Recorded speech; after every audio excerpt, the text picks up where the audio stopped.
HD सच्ची कहानियों पर आप सभी का स्वागत है। दुनिया में हर तरह के लोग हैं, अपने भी हैं तो वो भी दुश्मन से कम नहीं। आज मैं कोर्ट में बैठा यही सोच रहा था कि न जाने किसके हक में फैसला आने वाला है। हाँ, मैंने अपना जुर्म खुद ही कबूल कर लिया था कि मैंने एक बच्ची को अगवा किया है और उसे लेकर मीलों दूर आ गया था। पहले तो उस लड़की को अस्पताल में एडमिट करवाया था क्योंकि उसकी दिमागी हालत ठीक नहीं थी। उसको पूरे 1 हफ्ते के बाद होश आया था। अब तो मेरा खुशी का ठिकाना नहीं था। अब वह लड़की मुझे पहचानने लगी थी और मैं उसके लिए दुनिया जहां की हर वह खुशी देना चाहता था जिसकी वह हकदार थी। हाँ, मैंने बहुत बड़ा जुर्म किया था। मैंने एक बच्ची को अगवा किया था, लेकिन इसके पीछे भी तो बहुत बड़ी कहानी थी। मैं तो पढ़ा लिखा एक धार्मिक इंसान था। मैं 5 वक्त का नमाज पढ़ा करता था और जॉब भी किया करता था। मेरे पास कोई खानदानी प्रॉपर्टी नहीं थी। मैं और मेरी बीवी घर परिवार में अकेले ही थे। ये कदम बहुत मजबूरी में उठाना पड़ा था, इसलिए मैं पूरे हफ्ते तड़प कर रह गया था। तब मुझे मौका मिला तो मैंने उस लड़की को अगवा कर सीधे दिल्ली के लिए निकल आया था और मैं पिछले 3-4 महीनों से कोर्ट के चक्कर काट रहा हूँ। आज कोर्ट का फाइनल डिसीजन आने वाला है। अब सुनिए मेरी पूरी कहानी। सहरी का वक्त खत्म होने में अभी 10 मिनट बाकी थे। मैं बाहर होटल से पेट भर के सहरी करके मस्जिद के तरफ चल पड़ा था। मेरे कदम अभी मस्जिद में दाखिल हुए थे कि एक बार फिर सिसकियों की आवाज़ ने मुझे चौंका कर रख दिया था। मस्जिद के एक कोने में एक 11 साल की बच्ची बैठी हुई नजर आई। उसने अपना सर घुटनों में दबा रखा था और वह बहुत रो रही थी। उसे देखकर मेरे रोंगटे खड़े हो गए। आखिर ये मासूम बच्ची कौन थी जो इस वक्त यहाँ बैठकर इस तरह रो रही थी? लड़की के जात को इस अंधेरे में किसने घर से निकलने की इजाज़त दी थी? मेरा दिल धड़का था। मैं उसके करीब चलता हुआ आया, जिसके कपड़े फटे पुराने थे और बाल बिखरे हुए थे और सिसक सिसक कर रो रही थी और रोते हुए न जाने क्या बातें कर रही थी। उसे देखकर मेरे दिल में दर्द की टीसे उठने लगे थे। मैं बेधड़क एक ठंडी आंख भर कर और मैं उस बच्ची की तरफ मुड़कर उसकी आवाज़ को सुनने लगा जो रो रो कर कह रही थी, अल्लाह पाक, मेरी माँ को मेरे पास वापस भेज दो। उन्हें बोलो वो ज़मीन से बाहर निकल आए। मुझे उनकी बहुत याद आती है। वह जब होती थी तो बहुत प्यार करती थी। मुझे कभी भी नहीं मारती थी। मेरी पसंद का खाना बना दिया करती थी। मगर नई वाली माँ मुझे बिल्कुल भी प्यार नहीं करती। वह हर बात पर मुझे मारने लगती हैं। अल्लाह पाक, आप मेरी पुरानी माँ वापस कर दो। आप तो रमज़ान के महीनों में अपने बंदों की बहुत सुनते हैं। वह बच्ची फूट फूट कर रोते हुए ऐसे शब्द बोल रही थी। वह अपने मासूमियत वाले शब्दों से रोते हुए वह सब कुछ कह रही थी। उसकी मासूमियत वाले शब्दों में छुपा हुआ दर्द सुनकर मेरे हलक में कांटे चुभने लगे। सहरी का वक्त खत्म हो चुका था और फजर का नमाज का वक्त हो चुका था। मैंने जल्दी से अपना दिमाग झटका और मस्जिद में फजर का अजान देने लगा। न जाने क्यों, मगर आज जब मैं अजान दे रहा था तो बार बार मेरी आंखों में आंसू उतर रहे थे। बार बार शब्द में लड़खड़ाहट था।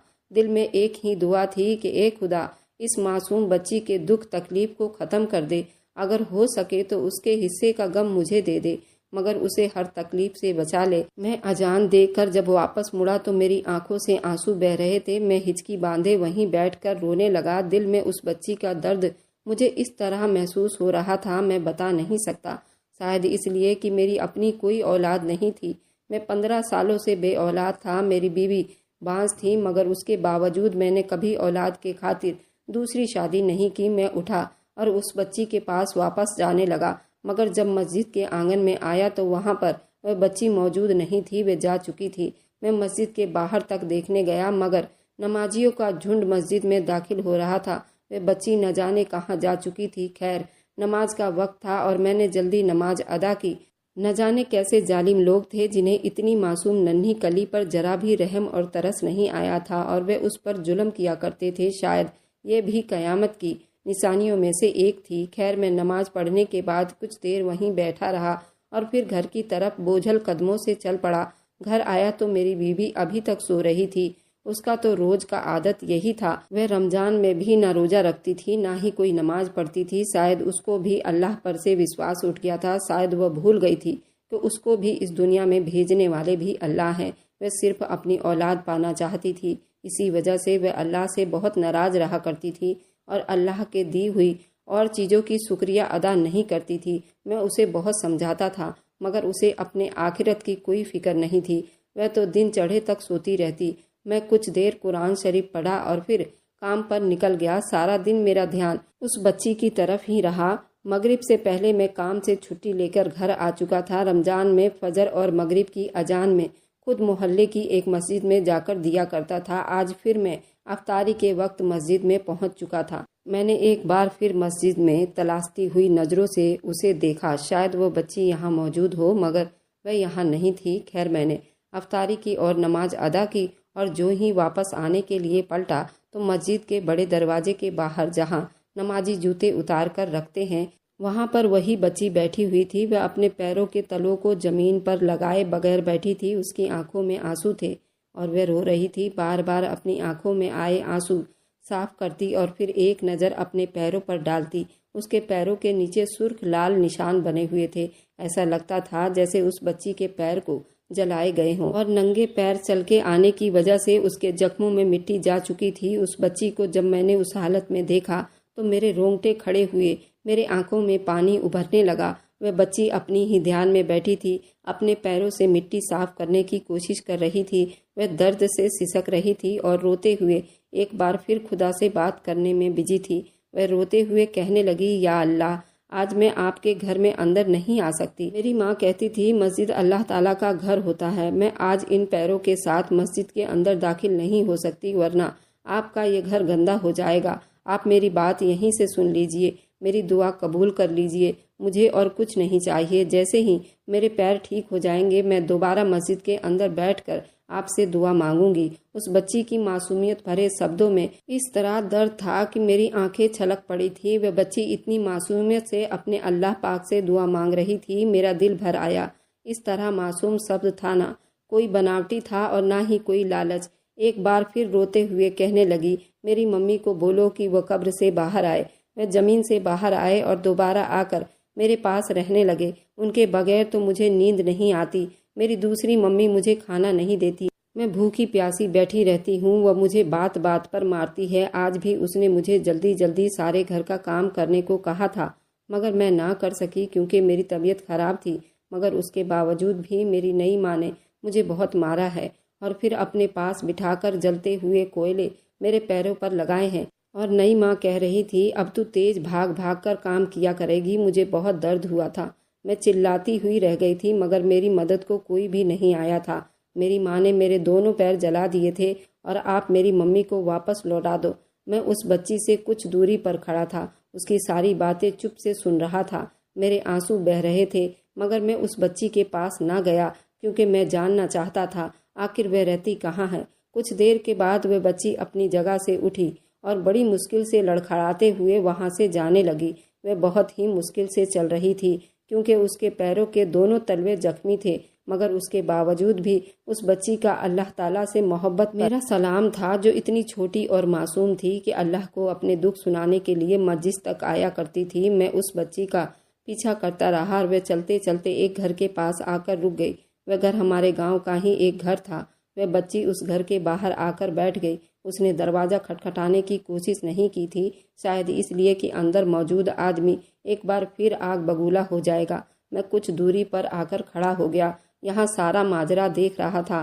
तभी वह दरवाज़ा खुला और एक औरत बाहर निकली। वह बहुत ज़्यादा ही मोटी और सांवले रंग की थी, भारी भरकम औरत थी। शायद वह इस मासूम बच्ची की माँ थी।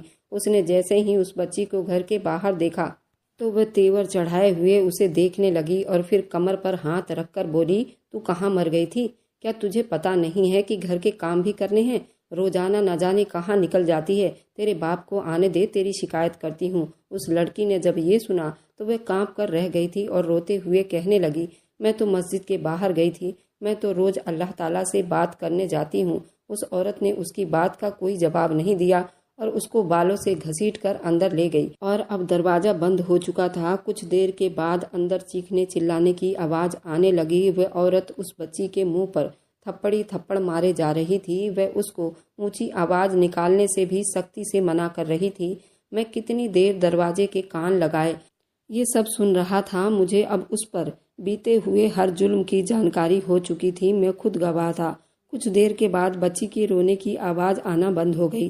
तब मैं जल्दी से अपने घर की तरफ चला गया।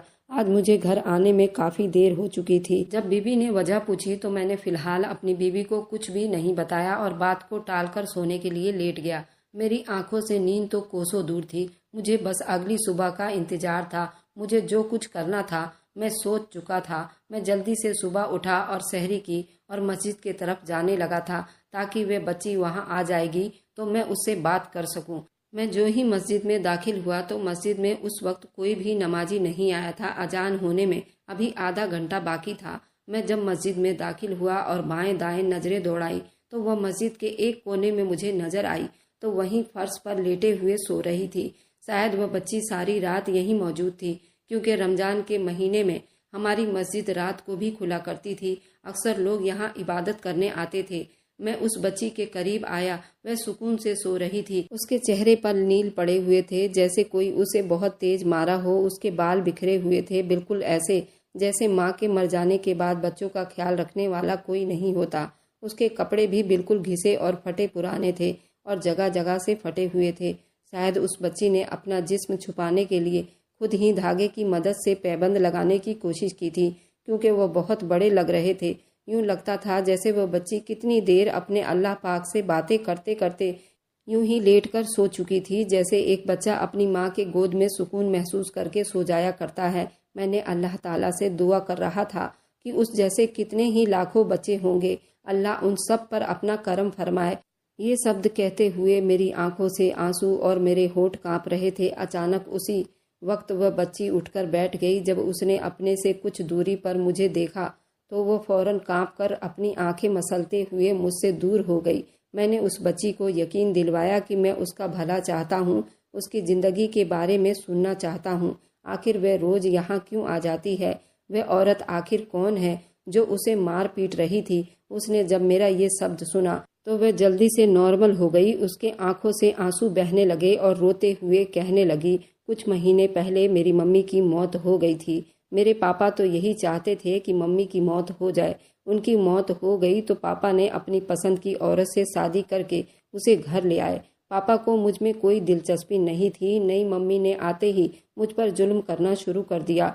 वह मुझे बहुत मारती है। मैंने इतने दिनों से एक बार भी भरपेट खाना नहीं खाया। वह सारा दिन मुझसे काम करवाया करती है। जब मुझे वक्त मिलता है तो मैं यहाँ मस्जिद में आकर बैठ जाया करती हूँ और अल्लाह ताला को अपनी फरियाद सुनाया करती हूँ।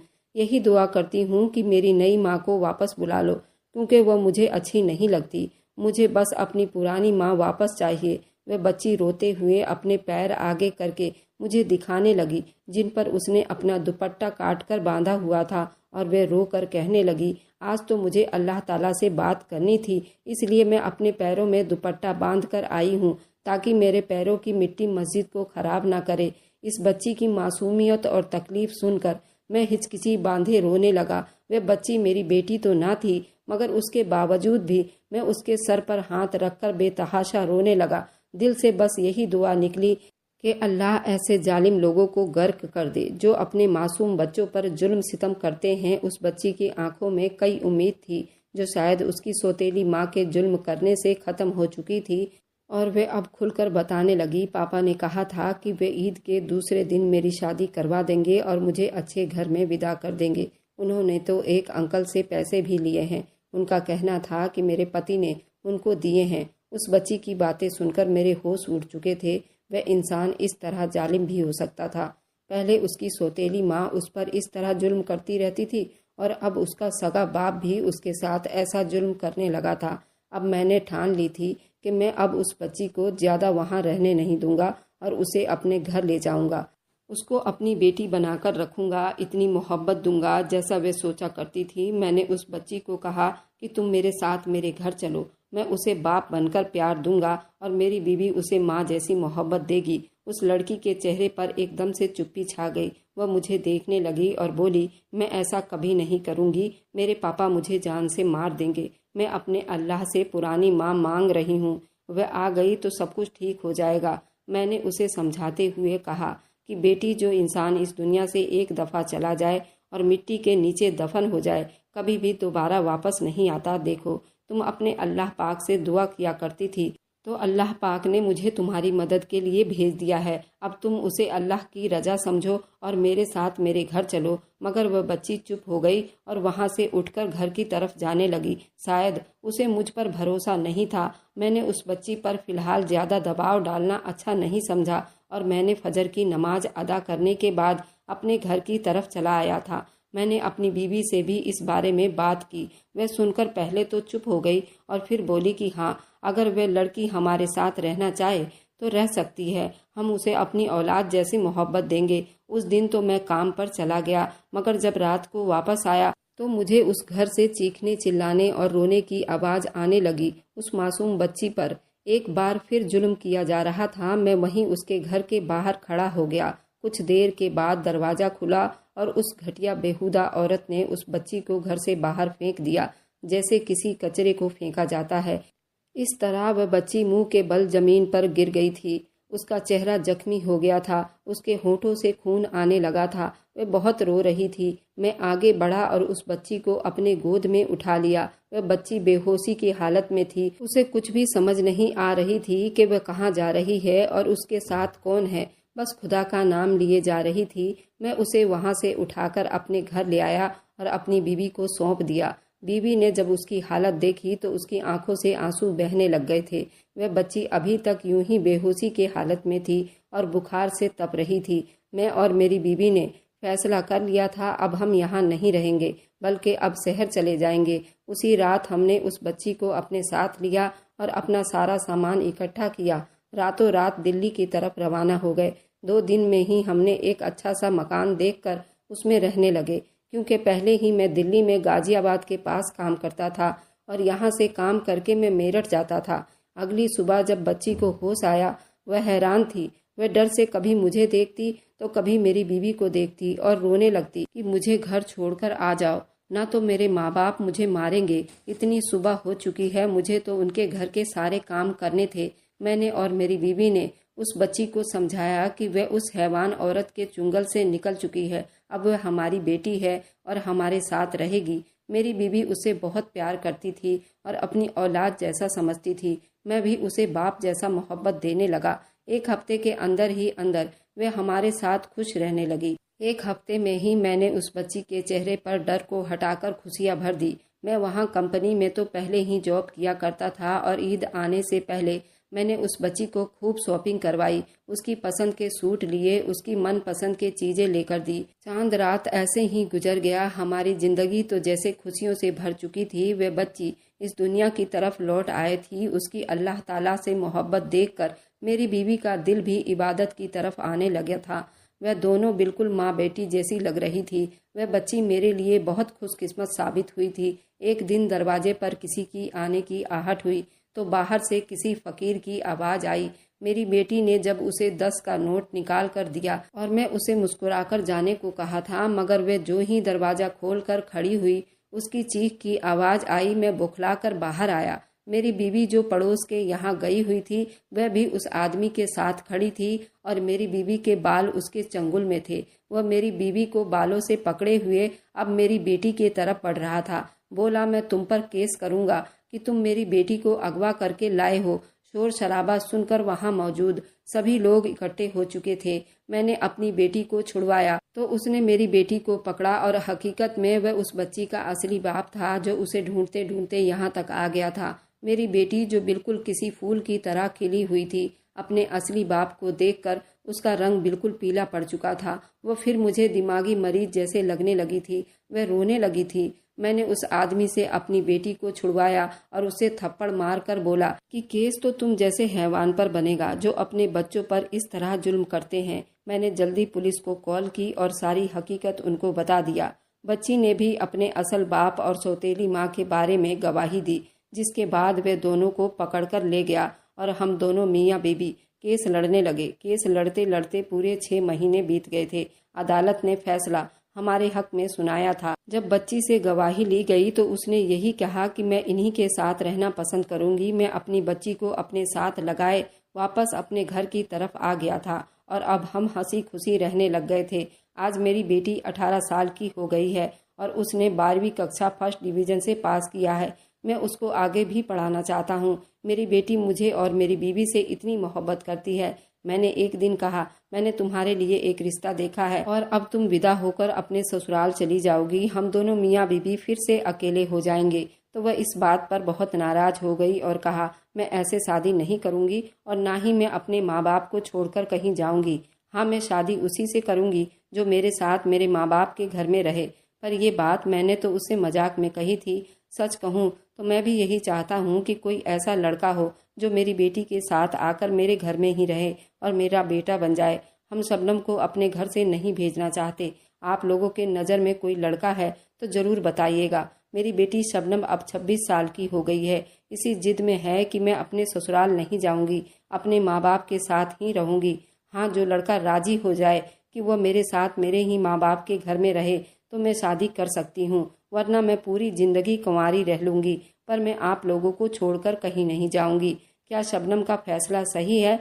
वैसे चाहता तो मैं भी यही हूँ। आप लोग कमेंट में ज़रूर बताइएगा। अगर आपको आज की कहानी पसंद आई है तो वीडियो को ज़रूर लाइक कीजिएगा और अपने दोस्तों के साथ शेयर भी कीजिएगा। और हाँ, अगर आपने अभी तक हमारे चैनल को सब्सक्राइब नहीं किया है तो ज़रूर सब्सक्राइब कर लें। मिलते हैं हम अपनी कल की एक नई दिलचस्प कहानी के साथ। मुझ पर सदा अपना प्यार और स्नेह बनाए रखें। सभी को मेरा प्यार भरा नमस्कार दोस्तों।